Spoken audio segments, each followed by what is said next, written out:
जय शिव गोरख। प्रिय श्रोताओं, आप सुन रहे हैं स्कंद पुराण और आज आप सुनेंगे स्कंद पुराण का भाग नवासी तथा वैष्णव खंड का भाग 4।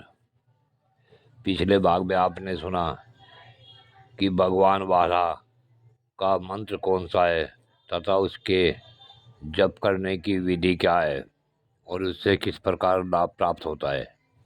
अब इससे आगे की कथा इस भाग नवासी में सुने। भगवान वारा कहते हैं कि हे महादेवी पृथ्वी देवी, मैं तुम्हें एक पवित्र इतिहास सुनाता हूँ, सुनो। व्यवस्थ मनवंतर के आदि सतयुग में वायु देवता का बड़ा भारी तप देखकर लक्ष्मीपति भगवान विष्णु श्री देवी और भूदेवी के साथ स्वामी पुष्करणी के तट पर आए। इसके दक्षिण तट पर परम पवित्र आनंद नामक विमान में वे श्री लक्ष्मीकांत विष्णु सदा वायु देवता का प्रिय करते हुए निवास करते हैं। तभी से कुमार कार्तिक के द्वारा निरंतर पूजित हो भगवान ऋषिकेश इस विमान पर अदृश्य भाव से रहते हैं और आगे भी रहेंगे। पृथ्वी ने पूछा, हे प्रभु, मनुष्यों की दृष्टि में न आने वाले भगवान विष्णु किस प्रकार यहाँ उन्हें प्रत्यक्ष दिखाई देंगे। तब भगवान वारा ने कहा कि हे देवी, महर्षि अगस्त ने इस पर्वत पर आकर सनातन देव भगवान विष्णु का दर्शन किया। तत्पश्चात भगवान ने यह याचना की कि हे प्रभु, आप सदा यहाँ निवास करें और सब लोगों को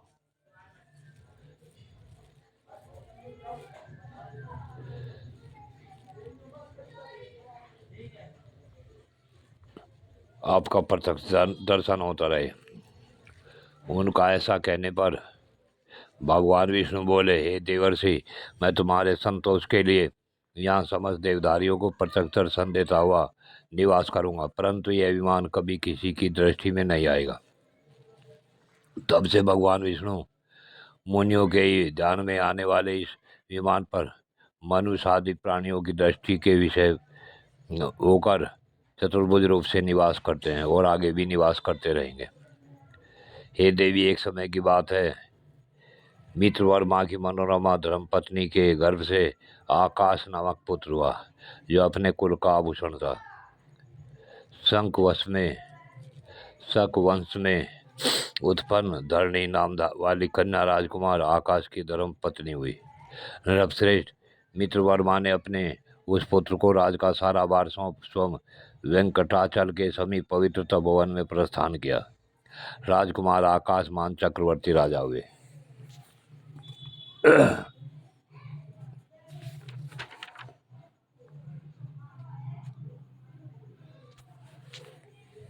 एक दिन उन्होंने यज्ञ के लिए आप आरणी नदी के किनारे भूमि का शोधन किया। तब सोने के हल से पृथ्वी ज्योति जाने लगी।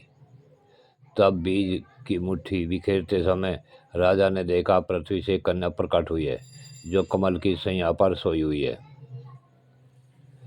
उन्होंने उसे गोद में उठा लिया और यह मेरी पुत्री है, ऐसा बार बार कहते हुए मंत्रियों के साथ बड़े प्रसन्न हुए। इसी समय आकाशवाणी हुई, राजन, वास्तव में यह तुम्हारी ही पुत्री है। इस सुंदर नेत्र वाली कन्या का तुम पालन पोषण करो।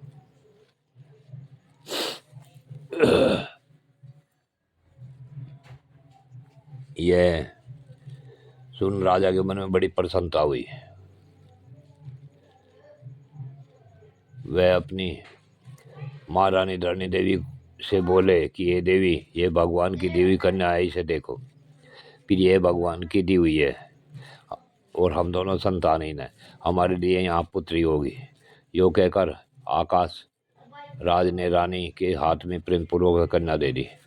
उस कन्या के घर में प्रवेश करने पर धरणी देवी भी गर्भ धारण किया और समय आने पर उन्होंने उत्तम मुहूर्त में पुत्र को जन्म दिया।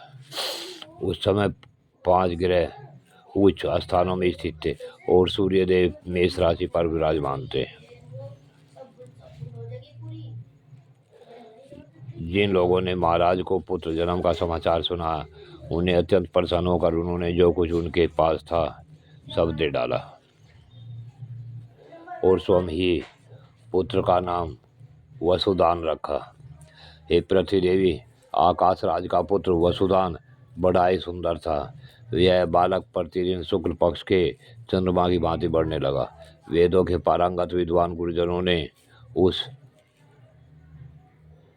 विनयशील कुमार का उपनयन संस्कार किया।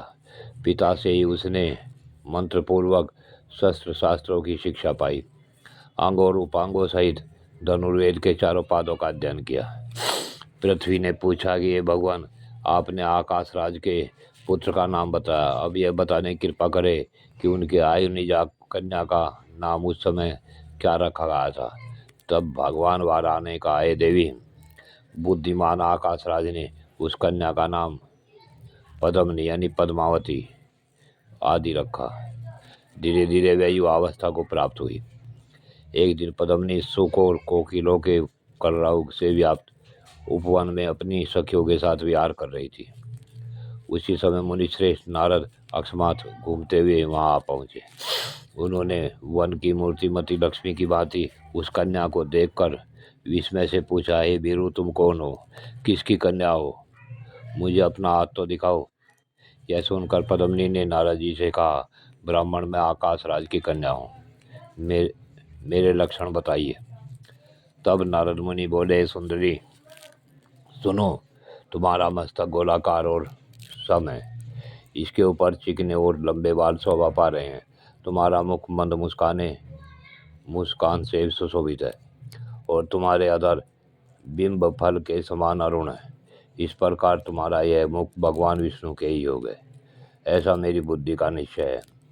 तुम अक्षीर सागर में प्रकट हुई साक्षात लक्ष्मी के समान दिखाई देती हो। प्रिय श्रोताओं, आज की कथा यहीं पूर्ण होती है और आगे की कथा अगले भाग में इसका शेष भाग सुनेंगे। जय शिव गोरक्ष।